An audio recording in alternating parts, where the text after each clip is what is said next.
apresenta Check-up no rádio.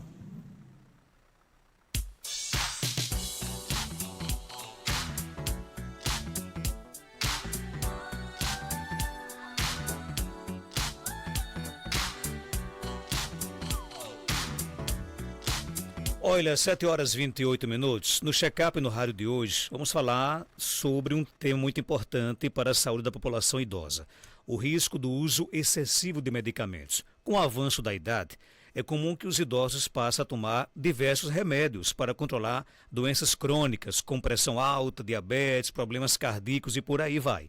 Mas o uso de muitos medicamentos ao mesmo tempo, o que chamamos de polifarmácia, pode trazer sérios riscos, como efeitos colaterais, interações perigosas e até quedas e internações. Mas quem vai nos orientar sobre isso é o Dr. Belísio Neto, médico geriatra. Seja bem-vindo aqui ao nosso Panorama 95. Bom dia, Marcos. Bom dia, Geraldo. Bom dia a todos os nossos queridos ouvintes, internautas. Satisfação imensa, mais uma terça, participar aqui do quadro Check-up do rádio. E hoje falando de um tema bastante pertinente para a geriatria, que é o uso de muitos medicamentos, a polifarmácia, o combate aos medicamentos inapropriados para os idosos, né? Não necessariamente usar muitos medicamentos esteja errado, né? Um paciente idoso, muito idoso, frágil, com muitas comorbidades, ele pode necessitar de uso de vários medicamentos. Não necessariamente está errado, né? Está associado, logicamente, que esses pacientes têm um risco de vulnerabilidade, risco de internação, risco de eventos adversos relacionados aos medicamentos, mas principalmente às doenças, maior do que outra pessoa. O que a gente tenta combater e a gente na prática, no dia a dia, em cada consulta a gente tenta minimizar a polifarmácia, o uso de muitos medicamentos de maneira inadequada. Aquela polifarmácia inapropriada, medicamentos que não faz mais sentido naquele momento usar, medicamentos que o paciente está utilizando de maneira extra, né, que alguém orientou, famosos medicamentos naturais, uso de vitaminas, medicamentos que ele ouviu falar que faz bem, suplementos que alguém medicou por uma época e esse paciente continua tomando. E aqueles outros medicamentos que o vizinho toma, o parente toma e ele acha que aquilo pode fazer bem para ele.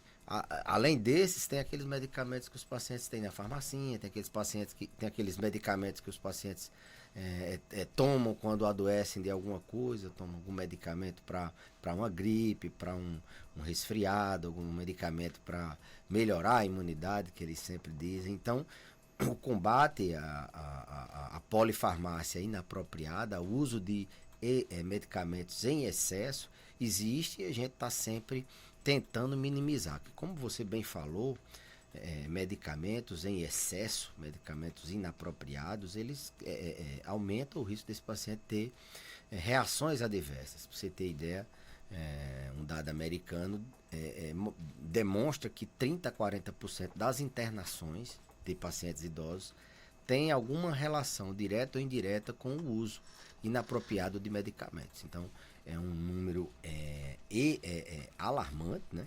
Assim vamos dizer. E essa população, os idosos, são os que mais necessitam usar medicamentos, porque a idade favorece ao aparecimento das doenças crônico-degenerativas, na terceira idade, onde os pacientes são mais hipertensos, são mais diabéticos, têm mais osteoporose, pacientes têm mais demência, depressão, eles têm mais dor, eles têm mais problemas com sono.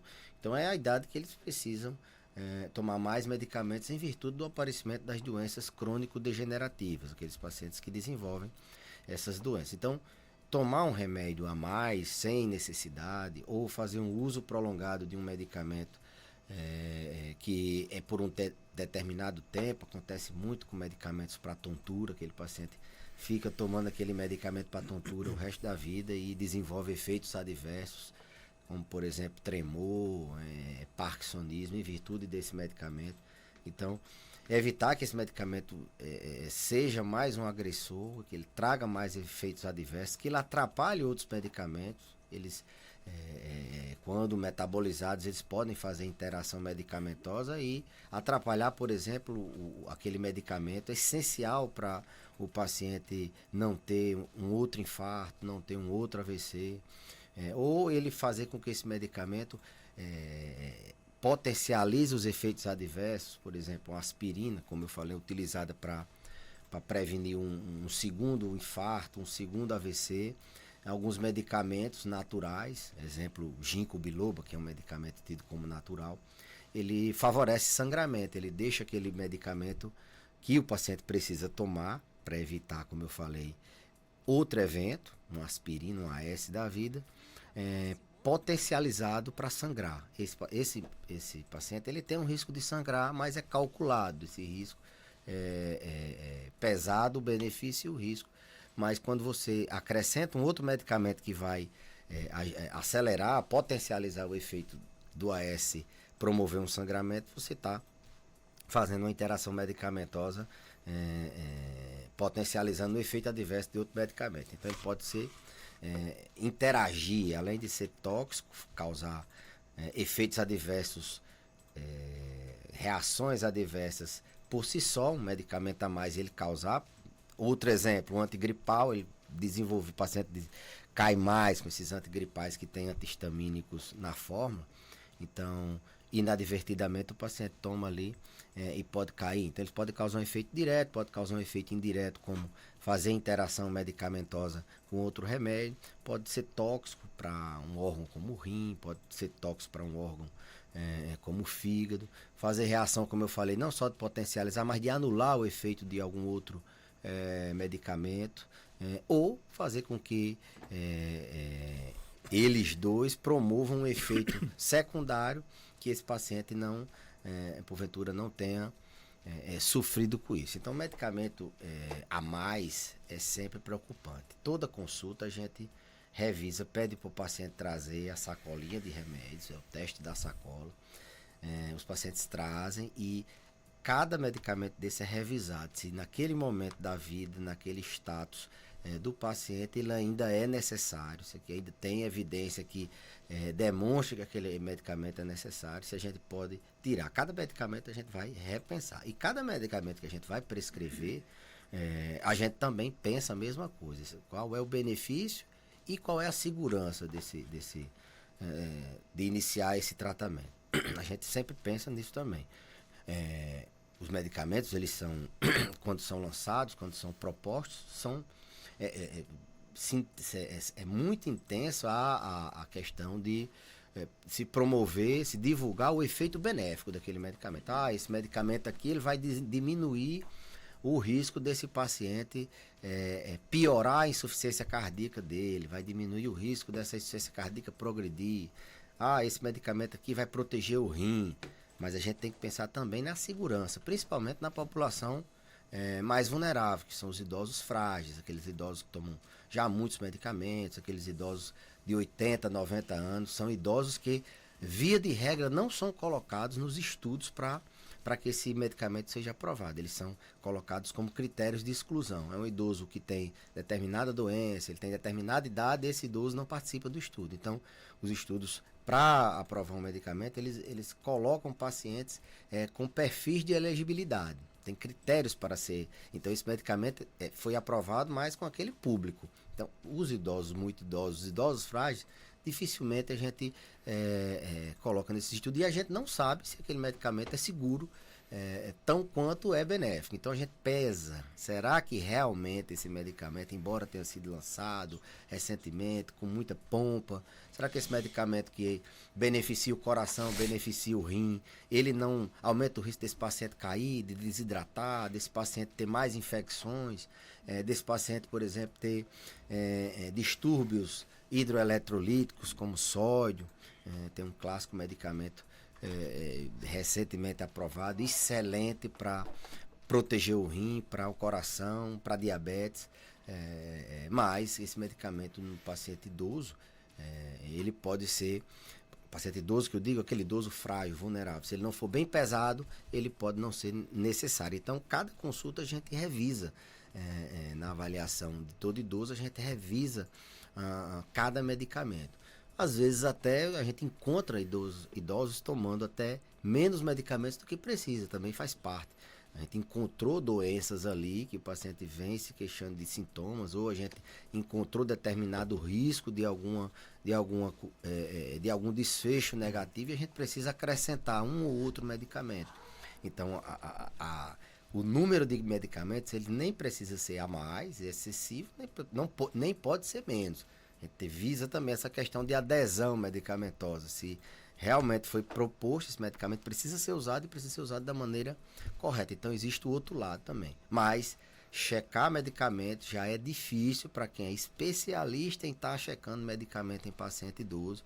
É complexo a gente ter que lidar com muitos medicamentos. Imagina o paciente que não tem essa formação, é leigo, e vai na farmácia e compra um medicamento a mais, ou esse paciente pegou aí uma suplementação que está na moda e quer tomar para melhorar desempenho disso, desempenho daquilo, ou que aquele remédio, ele viu que era um remédio natural aí na internet, né, nos propagadores de saúde,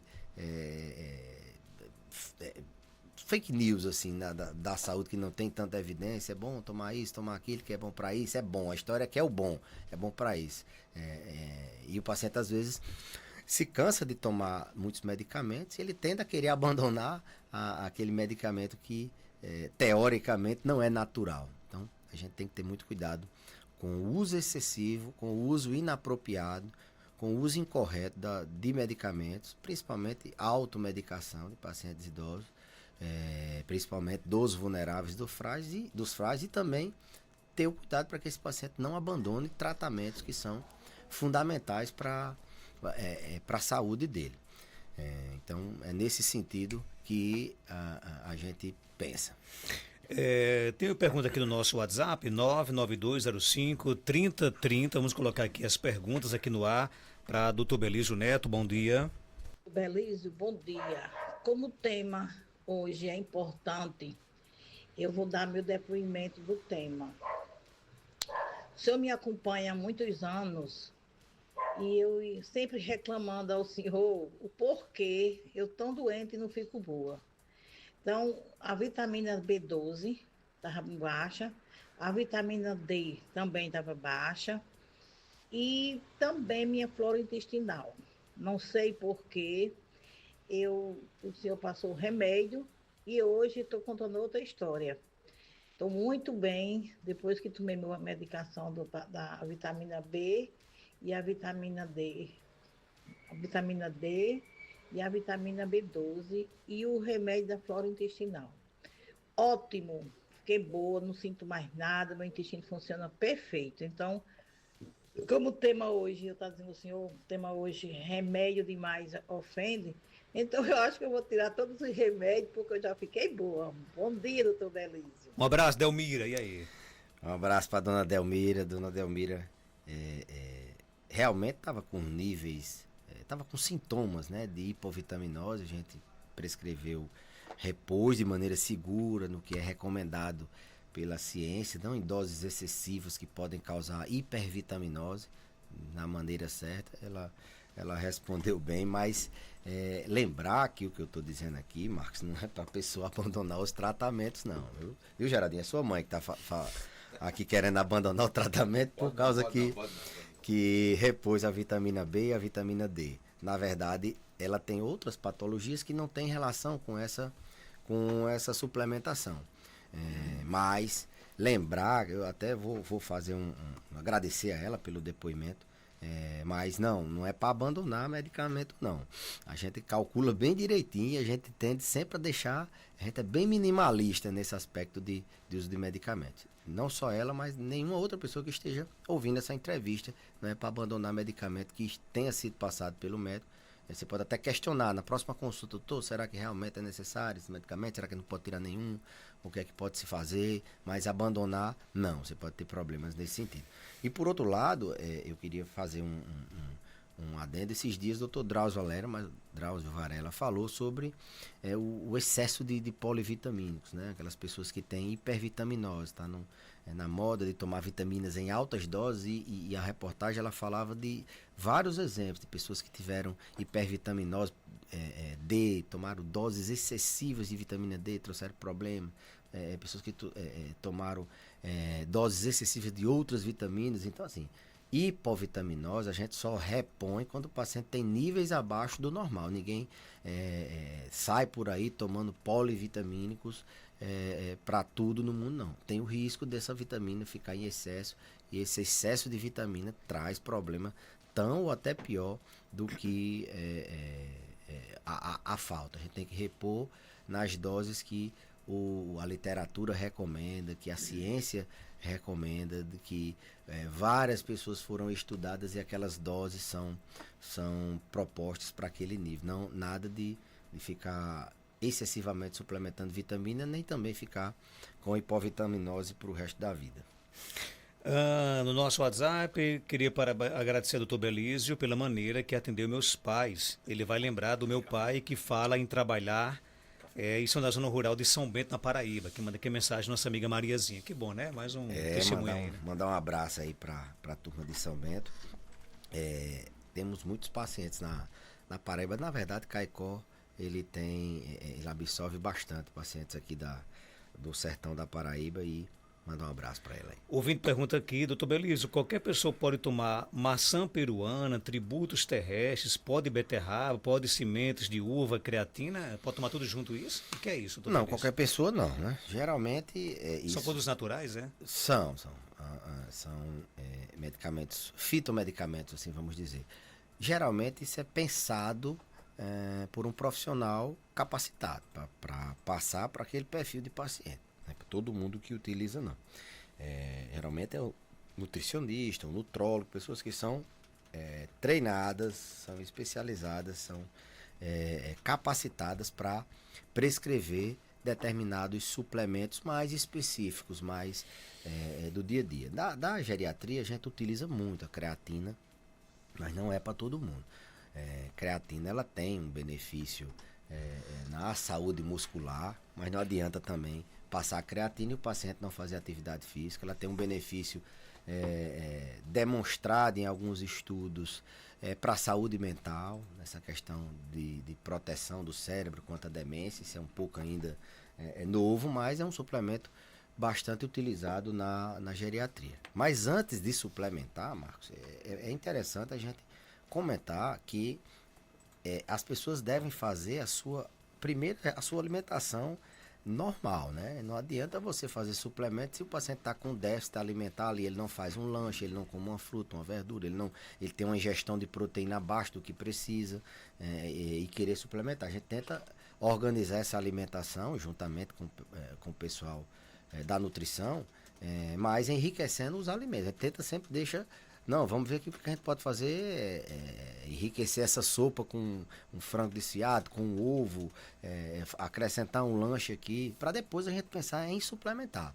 Então a suplementação não é a primeira opção. A gente tem que organizar a vida dele no dia a dia, atingir aquela meta calórico-proteica de vitaminas na alimentação do dia a dia, no que vem da feira, assim vamos dizer, para pensar numa suplementação. Então tem que pensar nisso. Não, vou tentar ver aqui se eu consigo melhorar minha alimentação, e se necessário, aí sim. Tem pacientes que não conseguem atingir a meta, por exemplo, de proteínas, que idoso precisa ingerir mais proteínas, ele não tem um paladar muito bom para a ingestão de proteínas, carne, frango, ovo, peixe, e às vezes a gente precisa suplementar. Então tem que ser prescrito, bem orientado pelos profissionais que são capacitados para isso. Tem mais perguntas? Bom dia, doutor Belísio. É Betânia Medeiros. Meu amigo, eu tomo creatina, mas ultimamente eu estou percebendo que eu ando cansada. Eu acho que é porque eu tenho 2 casas para tomar conta. E aí eu gostaria de perguntar ao senhor se eu poderia tomar whey para complementação, para esse cansaço, né, essa fadiga que eu estou sentindo. Eu fiz exames agora, deu tudo ok. Muito obrigada. E aí, doutor Belísio? Vai mandar um abraço para nossa amiga Betânia. Você vê como as pessoas tendem a associar sempre algo a não, tá faltando alguma coisa, um suplemento. Eu tô cansado, eu vou tomar aqui um suplemento. Isso está ficando assim meio que automático das pessoas pensarem. Vamos pensar no que é que pode ser a causa dessa fadiga, dessa falta de energia. Será que é a falta do whey? Será que o whey vai realmente melhorar? O whey é uma proteína excelente. A creatina também são proteínas excelentes, mas para a saúde muscular, e elas assim não necessariamente vão melhorar essa fadiga. Será que está dormindo bem? Será que está com estresse controlado? Será que a sobrecarga não está sendo a causa dessa fadiga? É muito mais difícil a gente tratar a causa da fadiga. A gente buscar, é muito mais fácil a gente tentar um suplemento para buscar assim, resolver esse problema da fadiga. Então, minha amiga Betânia, o whey é uma suplementação excelente, principalmente para quem tem uma vida ativa, de atividade física, mas precisa ser dosada a quantidade, precisa ser medido assim, qual o seu suporte renal. Será que você pode ter um rim favorável? Você não toma algum medicamento que isso aí possa atrapalhar? Será que não vai ficar numa dose excessiva de proteínas? Então tem que ser bem calculado. E eu não sei se esse whey sozinho vai resolver a causa da fadiga, até porque fadiga tem cansaço, tem inúmeras causas de fadiga, desde uma má qualidade de sono, passando por estresse, passando por medicamento. No caso dela, Betânia é uma jovem, deve ter o quê? Uns 20 anos, né? 20 anos que eu conheço ela. Já, viu? Mas assim, ela tem um perfil de pessoa jovem, então não deve ser aquela pessoa com muitos medicamentos, com muitas doenças. Às vezes a fadiga é de uma doença, como por exemplo uma insuficiência cardíaca, um paciente muito idoso que tem problema de coração, paciente muito idoso que toma muito medicamento, desidrata, tem pouca massa muscular. Então eu não iria logo no whey, não tá. Não é uma suplementação que tem muita contraindicação, não. Mas talvez esse whey não resolva a fadiga dela. Para fechar, tem mais uma pergunta aqui no nosso WhatsApp. Doutor, bom dia. Meu nome é Divânia, eu estou aqui com minha mãe e ela queria tirar uma dúvida com o senhor. Ela quer saber, ela tem 65, né, mãe? Por que ela fica tão cansada? Ela está com baixo peso, ela está pesando, eu acho que uns 45 quilos. Ela diz que se sente muito cansada, é só uma caminhadazinha da casa dela para mim, que é quase na mesma rua. E aí, doutor Belísio? Ela disse a idade, Marcos? Eu não pergunto. 65, se não me engano, deixa eu só confirmar aqui. Doutor, bom dia. Meu nome é Divânia, eu estou aqui com minha mãe e ela queria tirar uma dúvida com o senhor. Ela quer saber, ela tem 65, né? 65 anos. É jovem, né? 65 anos, baixo peso, né? 45 quilos, provavelmente tem um risco nutricional, mas vamos pensar em causas de cansaço, né? É aquele cansaço, falta de fôlego, ela quando anda, tem aquela falta de fôlego, a gente tem falta de fôlego, a dispneia, tecnicamente a gente chama. Tem que pensar num problema pulmonar, fumava, cozia uma lenha, tem que pensar no enfisema pulmonar. É uma paciente que tem risco de ter uma insuficiência cardíaca, tem a hipertensão, diabética, então pode ser problema cardíaco. Será que é uma paciente que não faz atividade física, ela não tem uma resistência cardiorrespiratória aeróbica e essa caminhada é porque ela não tem o hábito de fazer, então ela tem uma baixa capacidade, está descondicionada fisicamente, pode ser uma fadiga nesse sentido.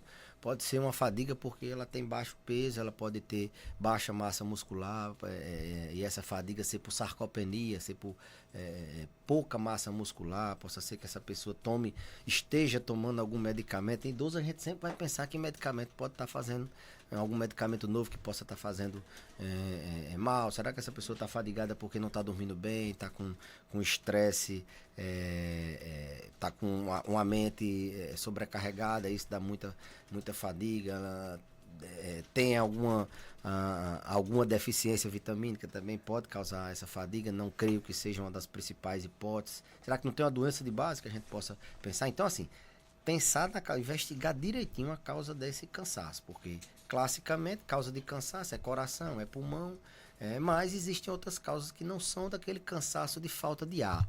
É aquela fadiga, aquela falta de energia. E isso pode ser descondicionamento, pode ser doenças outras, pode ser a própria sarcopenia, baixo peso, baixa ingestão nutricional. Ela é uma paciente maneira, né, 45 quilos.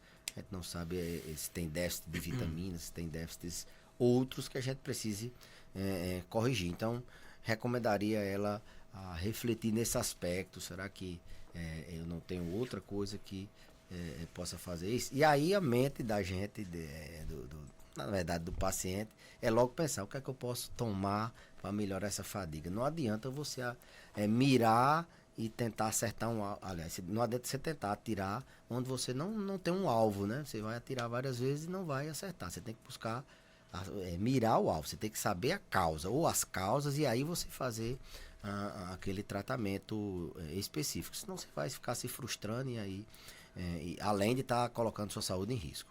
Doutor Belísio, obrigado pela sua participação. Algo mais a acrescentar, pode ficar à vontade. Marcos, só agradecer, semana passada, agradecer a Deus, agradecer a todas as pessoas que contribuíram para a 4ª semana do Alzheimer, a gente que fez o momento na ilha, com dança, com atividade física, fazendo testes de memória, a gente que fez, foi um sucesso o curso de cuidador, lotação máxima nas inscrições, mas algumas pessoas ainda faltaram. Ficaram com a vaga de pessoas que queriam, mas foi excelente, 5 aulas excelentes. O curso de cuidador esse ano, mais uma vez, foi um sucesso. Fizemos a jornada do Alzheimer na sexta de noite para estudantes de medicina, outros profissionais de saúde, para médicos, e trouxemos um palestrante de fora na sexta noite. Foi lotação máxima também, 90 inscrições, eram 90 vagas, foram 90 inscritos, e nesses os estudantes não faltaram.